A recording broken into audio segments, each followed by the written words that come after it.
The Tandy Institute of Archaeology at Southwestern Baptist Theological Seminary holds in its possession 8 fragments purchased from the Kondo family in Jerusalem, which have been identified by the Kondos as coming from K4 Qumran. This collection is known as the Phillips Collection. The 8 fragments consist of 1 fragment of Exodus 23, 8 through 10, a fragment of Leviticus 20, 24, and 18, 28 through 30, 2 fragments of Deuteronomy, Deuteronomy 9, 25 through 10, 1, and Deuteronomy 12, 11 through 14, a fragment of Psalms, Psalm 22, 4, 6 through 9, and 11 through 13, 2 papyrus fragments of Daniel, 6, 22 through 24, and 7, 18 through 19, a fragment of 11Q Paleus Leviticus, fragment L, which was previously published by Friedman and Matthews, a fragment of Kings, 1 Kings 13, 20 through 22, and a very small fragment with a few letters that Ada Yardeni has suggested might come from Judges 1. In addition, the Institute purchased the following artifacts: a wooden bowl, a stylus or ink stirrer, and what I think is most interesting, one of the cigar boxes used to transport fragments to the Palestine Archaeological Museum in the 1950s. The Phillips collection was purchased by Dr. Paige Patterson, the president of Southwestern, and Mrs. Patterson, from William Kondo, the son of Khalil Iskander Shaheen, the original Kondo, the go-between for the Bedouin in the Palestine Archaeological Museum. The Pattersons were assisted in this purchase by Dr. Weston Fields of the Dead Sea Scrolls Foundation and Dr. Steve Ortiz of the Tandy Institute in consultation with the late Hanan Eshel. The authenticity of the fragments was guaranteed by William Kondo. However, as the Tandy Institute freely admits, these fragments are unprovenanced. Therefore, it was important for the Institute to have at least some guarantee that the fragments, which were sold for a not insignificant sum of money, were authentic. And so, first the question of provenance and chain of possession. Since these fragments were purportedly sold by the Ta'amir Bedouin to the elder Kondo, it is important to recall which caves were discovered and looted by Bedouin explorers in the period between 1946 and approximately 1962. As is well known, Cave 1Q, the first cave found in 46-47, was accidentally discovered in 1952, as was Cave 4Q and 6Q, and then in 1956, 11Q was discovered by the Bedouin. Other manuscripts caves outside of the vicinity of Qumran were also discovered and looted by the Bedouin before being excavated by professional archaeologists. The caves of the Wadi Murabat were also discovered in 1952. Yohanan Aharoni located the caves of the Nahal Hever in 1953, only to discover that the Bedouin had preceded him. At the end of the 1950s, documents that the Bedouin claimed originated in the Wadi Sayal appeared on the market. These caves were excavated by Aharoni in 1960. Yardeni has subsequently shown that many of the fragments that the Bedouin claimed came from Wadi Sayal were actually from Nahal Hever. Finally, in 1962, the caves of the Wadi Dahlia were located by the Bedouin. The professional excavation was undertaken by Paul Lapp in 1963-64. Therefore, any unprovenance fragments that come on the market purporting to come from Cave 4Q could have come from any of those documented find sites.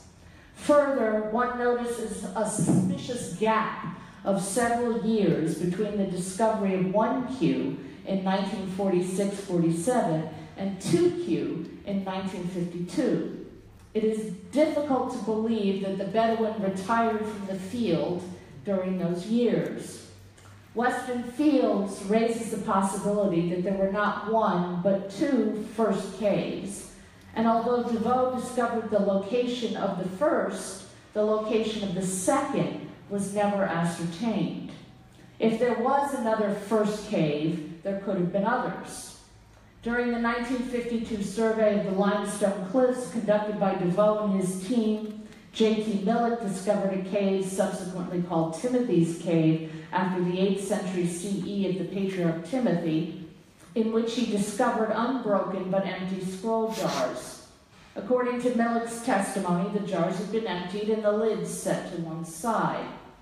In 2016, the Israel Antiquities Authority announced the discovery of a manuscript cave in the vicinity of Qumran, which they are calling Cave 12, which had clearly been looted by Bedouin in the 1950s. Thus, we know that there are other caves in which manuscript fragments were found.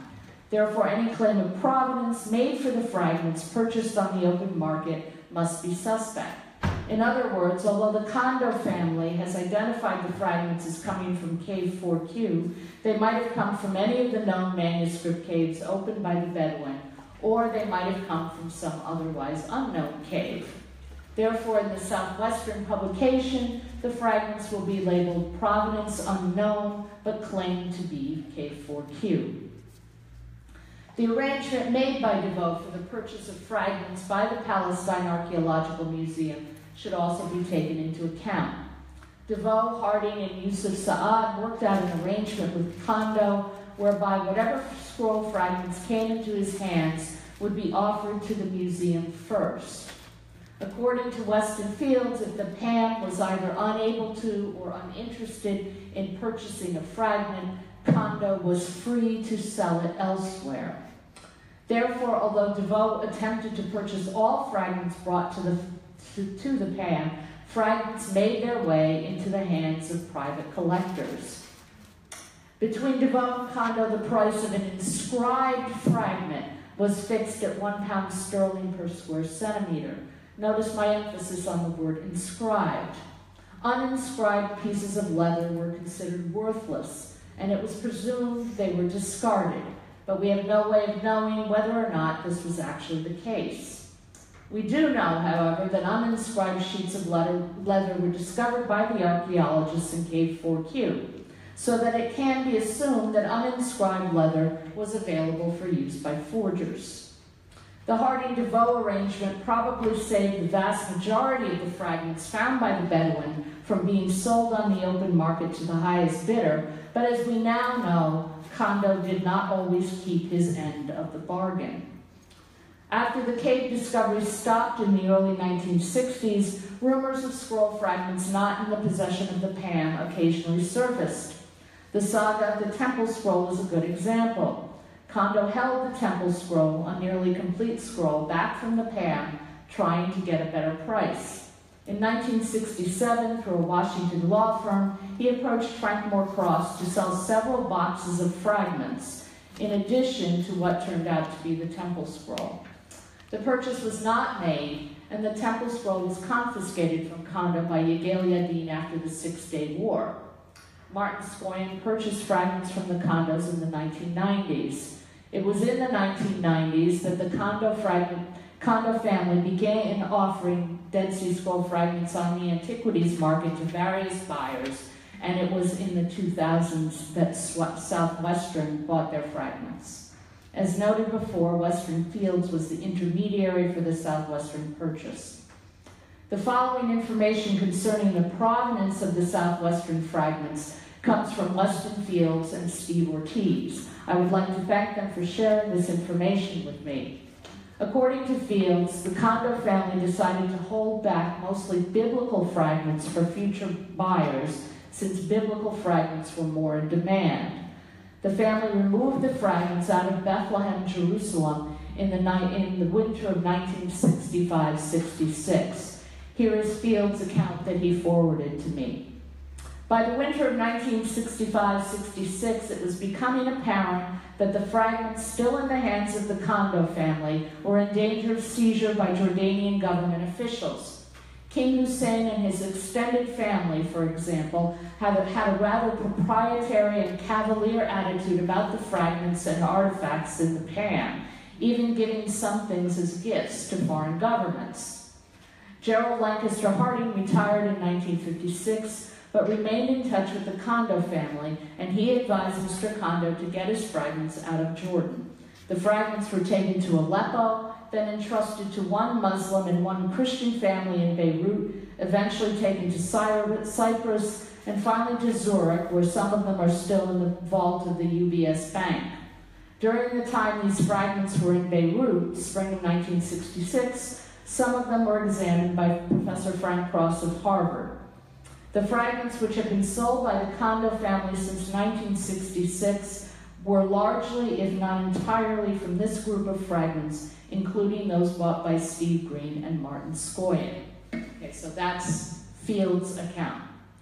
However, the Paleolithic fragment, now in the possession of Southwestern, was bought back from a collector in France, indicating that we cannot actually be certain where the Southwestern fragments were between 1966 and when they were purchased. The pieces in the Southwestern collection are uniformly small, which fits with what Fields calls the Kondo marketing strategy of selling the smallest and cheapest pieces first. While Fields' report is helpful, it leaves several questions unanswered. For the journeys from Jerusalem to Aleppo to Beirut and then to Cyprus before arrival in Zurich, we only have the word of the Kondos that the fragments were not tampered with. Once they were in Zurich, in the vault of a Swiss bank, were they undisturbed for essentially 30 years? These questions may never be satisfactorily answered. Given these open questions, the Southwestern team had to face the possibility that there might be forgeries among their collection. And I should say that originally, the late Professor Peter Flint was working with Southwestern to publish their collection. When he became ill and subsequently passed away, Southwestern turned to me to work with them. So now I and Professor Ryan Stokes of Southwestern are in charge of the publication and working with faculty members at Southwestern. I will now hand it over to Ryan Stokes to explain the steps we have taken to determine whether or not any of the fragments in our possession are in fact forgeries. Ryan. So the practice of pseudepigraphy appears to be alive and well, in a manner of speaking. And I realize that the comparison is not a perfect one, but it would be fun, I think, for the Dead Sea Scrolls group to get together with the pseudepigrapha section and have a discussion of forgeries, ancient and modern. Certainly passing one's own literary creation off as that of a scribe from long ago can pay well, provided that one can persuade the right people of its authenticity. Perhaps it would not be an overstatement to say that an unprovenanced fragment purchased on the market today is as likely to be a forgery as it is to be authentic.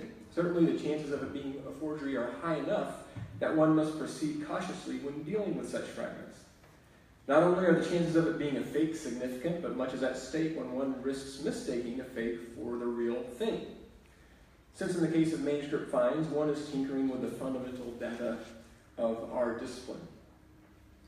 How then does one go about authenticating a purported Dead Sea Scroll fragment that is unprovenanced?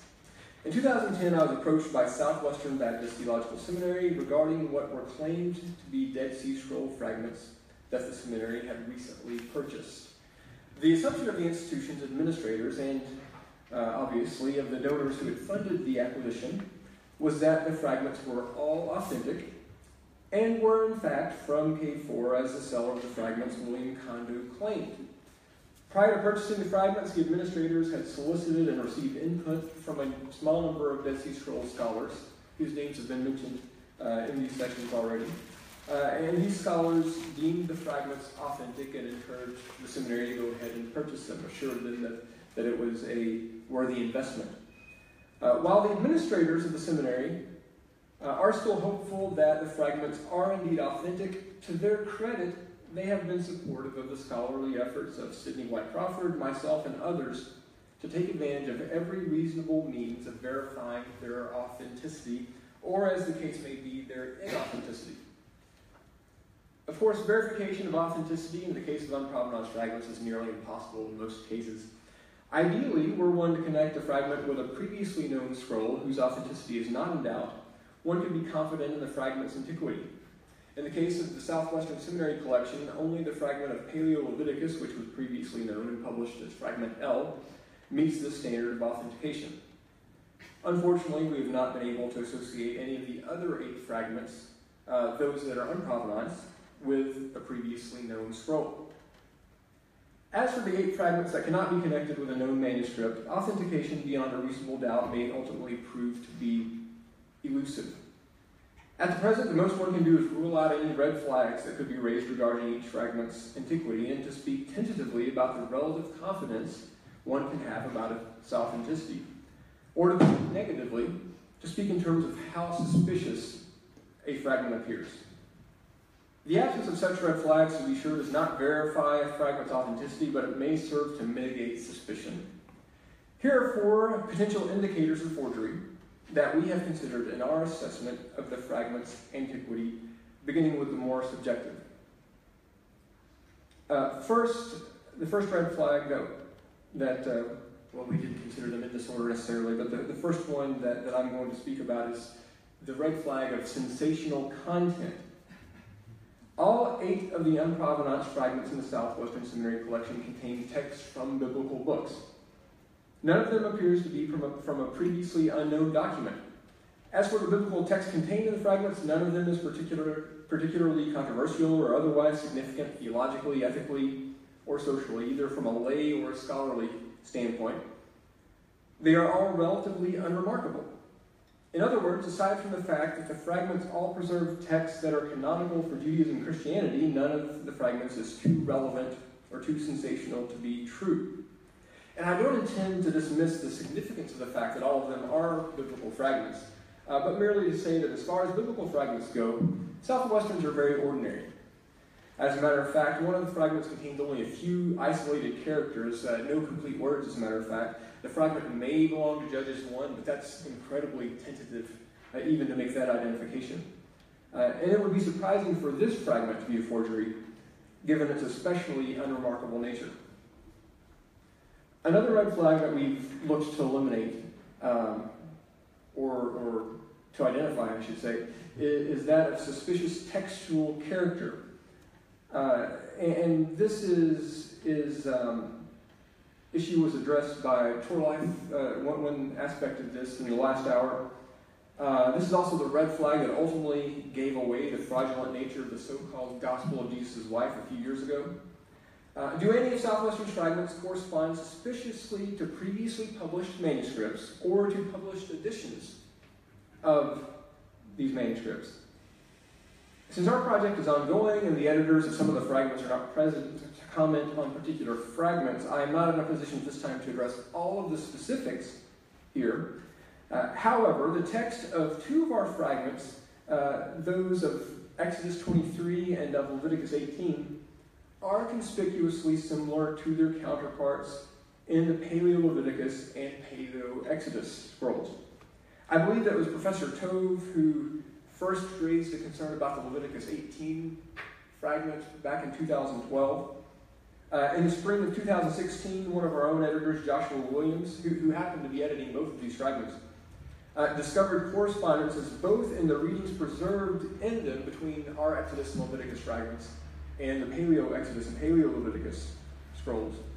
He noted some correspondences in the readings. He also noted some correspondence with regard to the parameters of the text that are preserved. The parameters of the text in these fragments correspond interestingly and conspicuously, suspiciously, to the parameters of certain portions of the Paleo-Exodus and Paleo-Leviticus scrolls.